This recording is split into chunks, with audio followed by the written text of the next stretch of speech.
Today we are going to discuss about a trigonometric function class 11th chapter 3rd. Trigonometric function class 11th में सबसे पहले हम discuss करेंगे कि trigonometric किसे कहते हैं. Trigonometry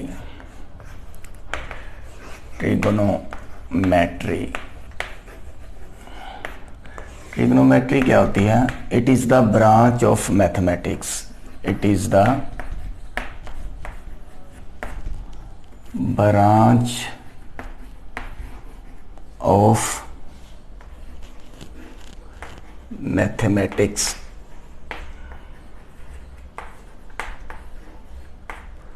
that studies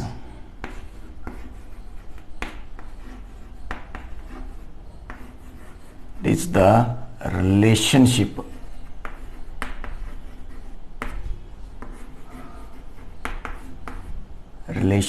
between sides and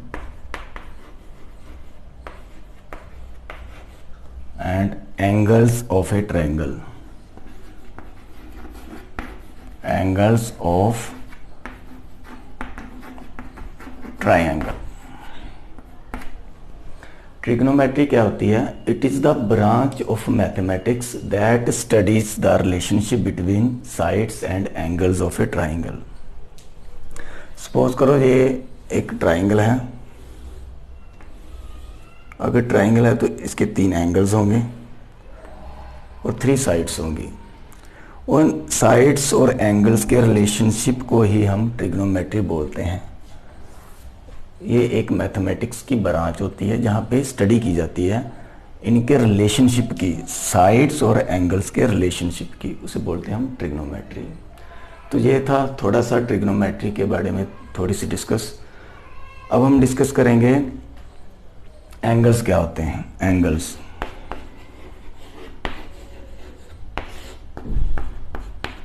it is the rotation. It is the rotation of a given ray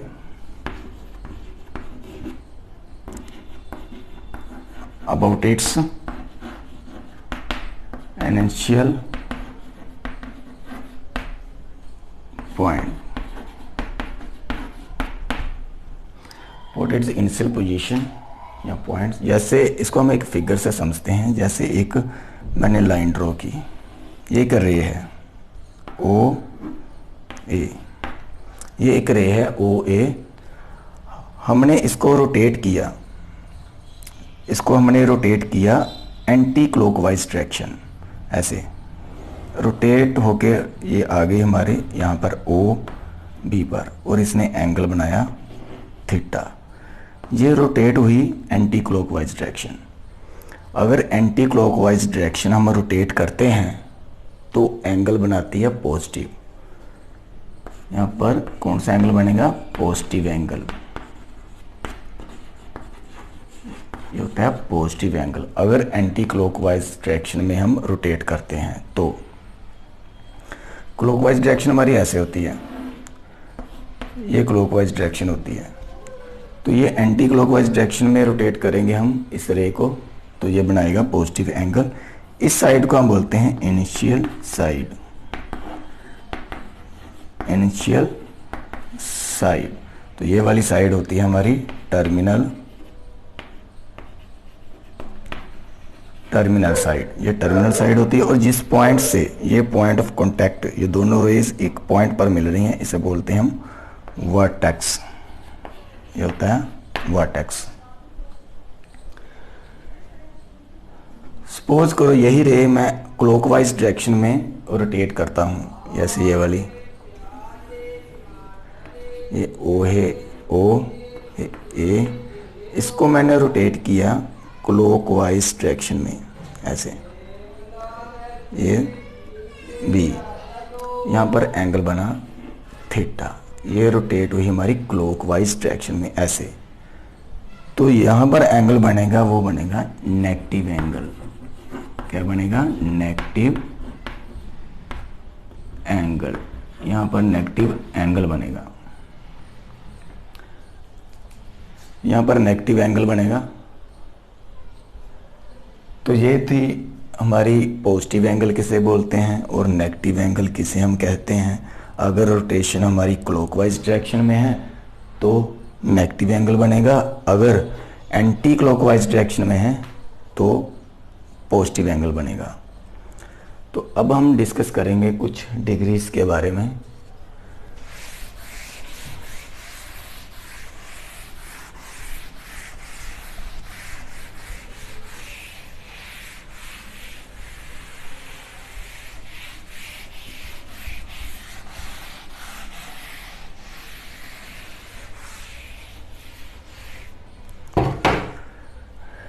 अब हम डिस्कस करेंगे डिग्री। सपोज करो मैंने एक राइट एंगल ले लिया ऐसे 90 डिग्री का। ये क्या है, हमारा राइट एंगल जो 90 डिग्री का एंगल बनाता है उसे हम राइट एंगल बोलते हैं। तो यहाँ से जो हमारा एंगल शुरू है वो 0 डिग्री से शुरू होता है और ये 90 डिग्री पर गया। 90 डिग्री पर सपोज करो मैं इस लाइन को मैं एक्सटेंड कर रहा हूँ, ऐसे मैंने इस लाइन को एक्सटेंड कर दिया तो यहाँ पर भी 90 डिग्री का बनेगा। तो ये बन गई हमारी एक स्ट्रेट लाइन और टोटल एंगल यहाँ से लेकर यहाँ तक कितना हो गया, 180 डिग्री का एंगल। इसको हम 180 डिग्री लिख लेते हैं। ये था हमारा 90 डिग्री। अगर इसको मैं एक्सटेंड करूँ तो यहाँ भी 90 डिग्री का बनेगा। अब यहाँ से लेकर यहाँ तक एंगल बनेगा हमारा 270 डिग्री। 180 plus 90 270 degree. ये भी हमारा 90 डिग्री है। तो यहाँ से लेकर यहाँ तक बनेगा हमारा 360 डिग्री का angle. 360 degree, 270 plus 90 is equal to 360 degree. तो हमारा कहने का मतलब क्या है कि एक रोटेशन में, ये पूरी कंप्लीट रोटेशन है जो यहाँ से लेकर फिर दोबारा यहाँ तक कितने थी, 360 डिग्री। कितनी थी, 360 डिग्री में कितनी रेवोल्यूशन हुई, 1। तो 1 डिग्री में कितनी हो जाएगी, 1/360 रेवोल्यूशन। 1 डिग्री में कितनी रेवोल्यूशन हो जाती हैं, 1/360 रेवोल्यूशन। क्योंकि 360 डिग्री में हमने 1 रेवोल्यूशन की यहाँ से लेकर फिर दोबारा यहाँ तक। तो 1 डिग्री में कितने, 360 नीचे चला जाएगा, 1/360 रेवोल्यूशन हो जाएंगी। तो ये था हमारा। अब हम पढ़ेंगे system of measuring angle. System of measuring angle, कौन कौन से सिस्टम होते हैं एंगल को मेजर करने के लिए। System of measuring angle.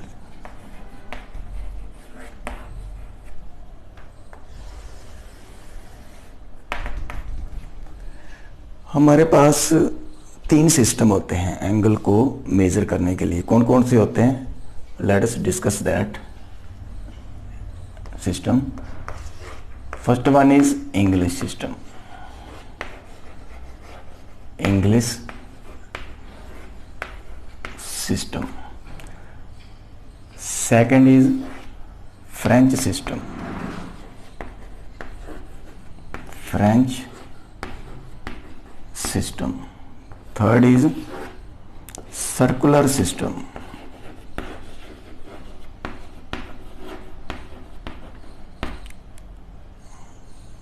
ये 3 सिस्टम होते हैं। इंग्लिश सिस्टम को हम सेक्साडेसिमल सिस्टम भी बोलते हैं। फ्रेंच सिस्टम को हम सेंटेसिमल सिस्टम भी बोलते हैं। और जो हमारा सर्कुलर सिस्टम है इसको हम रेडियन सिस्टम भी बोलते हैं। तो हम एक एक करके डिस्कस करेंगे कि इंग्लिश सिस्टम में क्या होता है। फर्स्ट वन हमारा आ गया इंग्लिश सिस्टम। तो ये हमारा इंग्लिश सिस्टम में क्या होता है कि ये 90 डिग्री का जो राइट एंगल है हमारा, ये 90 डिग्री का होता है हमारा।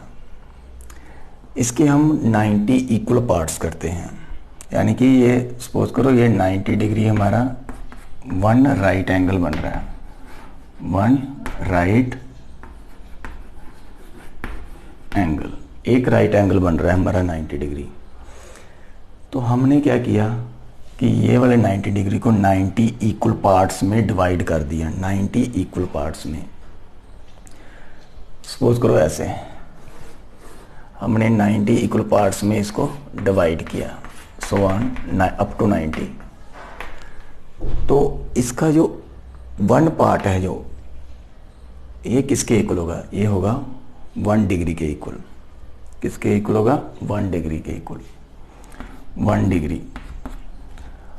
अगर हम ये 1 डिग्री ले लेते हैं, सपोज करो ये 1 डिग्री है, ये क्या है 1 डिग्री है, इसके अगर हम 60 इक्वल पार्ट्स करें, 60, अगर हम इसके 60 इक्वल पार्ट्स करते हैं तो इसका जो एक पार्ट होगा वो 1 मिनट के इक्वल होगा। और ये तो 60 मिनट बन गए 1 से लेकर 60 तक, और ये 1 डिग्री है पूरा का पूरा, और बीच में 60 इक्वल पार्ट्स हैं और एक पार्ट 1 मिनट के इक्वल है। तो ये टोटल कितने हो गए 60 मिनट्स।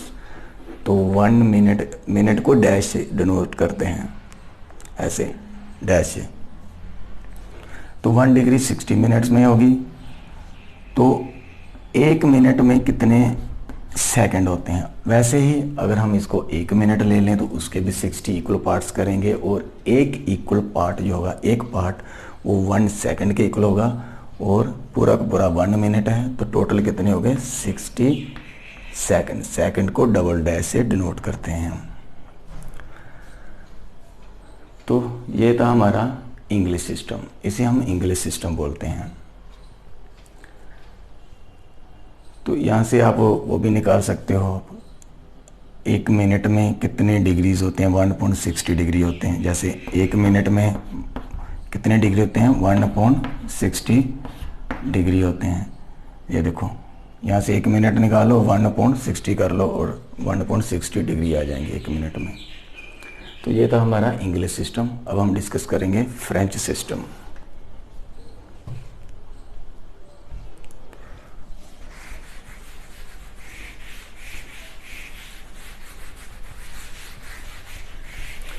हमारा जो इंग्लिश सिस्टम है इसका यूनिट डिग्री होता है, और ये जो स्मॉल सा ऐसे लगा देते हैं हम 0 टाइप, इसको डिग्री बोलते हैं।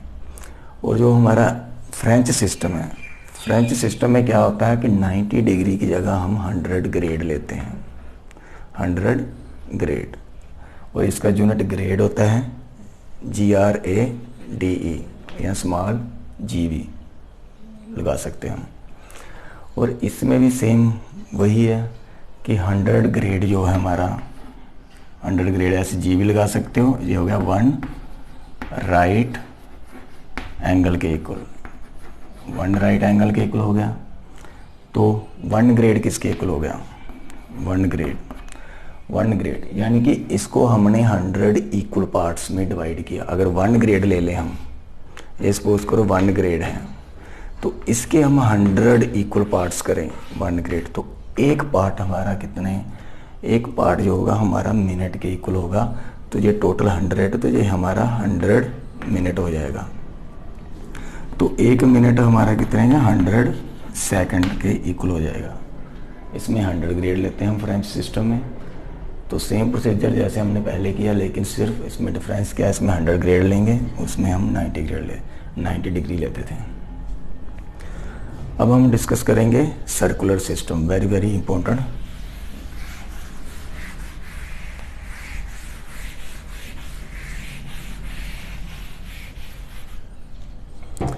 सर्कुलर सिस्टम को समझने के लिए हम क्या करते हैं, एक ड्रा कर लेते हैं, 1 यूनिट सेंटीमीटर की रेडियस ले लेते हैं और यहाँ पर सर्कल ड्रा करते हैं हम। सर्कुलर सिस्टम को समझने से पहले हम समझेंगे ये 1 है, रेडियन क्या होता है। ये 1 यूनिट ले ली हमने, और यहाँ पर एक और रेडियस ले ली 1 यूनिट, और ये जो आर्क है हमारी, ये भी 1 यूनिट होगी हमारी। ये जो आर्क L बोलते हैं इसको, तो ये हमारा एंगल थीटा बनेगा यहाँ पर। यही पोर्शन जो होता है हमारा रेडियन होता है, ये पोर्शन होता है हमारा रेडियन। तो थीटा जो हमारा, ये जो थीटा है ये हमारा डिपेंड करता है L अपॉन R के ऊपर।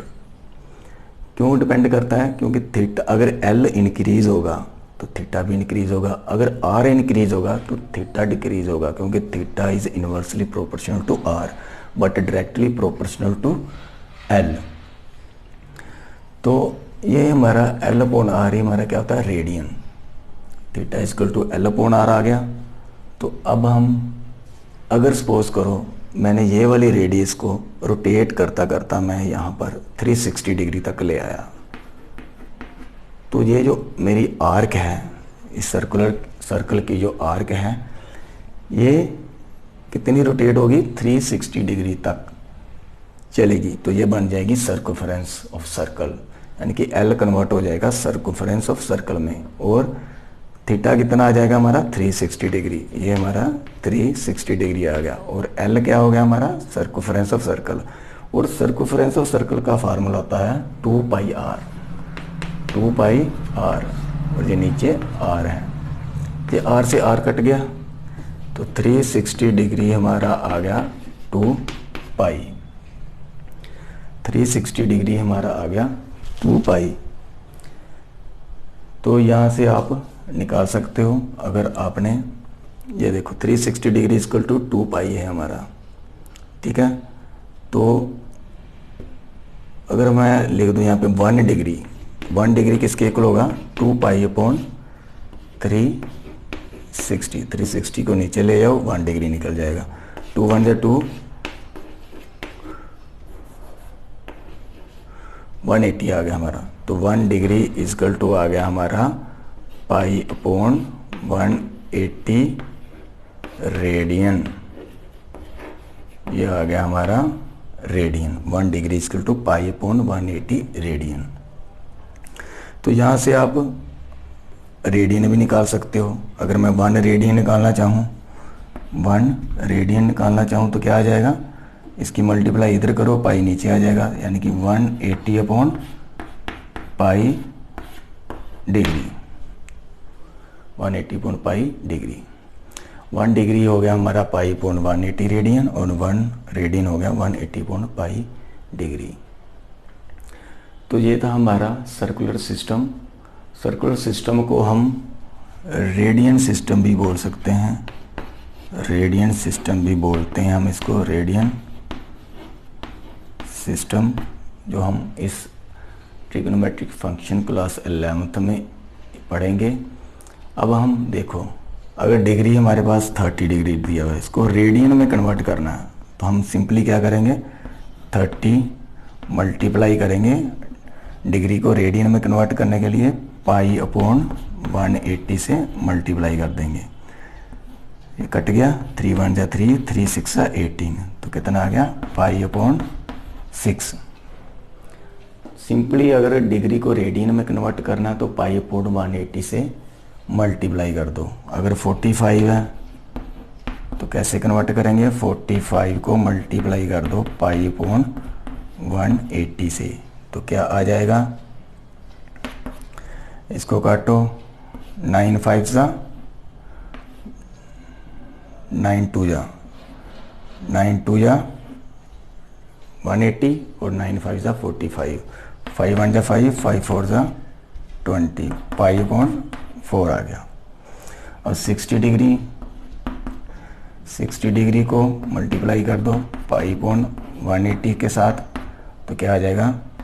0 से 0, 6 1 जा 6, 6 3 जा, ये आ गया हमारा पाई अपॉन 3 रेडियन। ये सारी की सारी हमारे रेडियन हैं।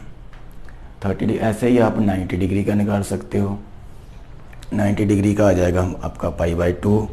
360 का आपका पहले ही निकला हुआ 360 डिग्री इसका 2 पाई। तो आपने याद रखनी है ये वाली चीज़। 1 डिग्री किसके इक्वल होती है? पाई अपॉन 180 रेडियन। 1 रेडियन किसके इक्वल होता है? 180 अपॉन पाई डिग्री। तो ये हमारा क्या था, रेडियन।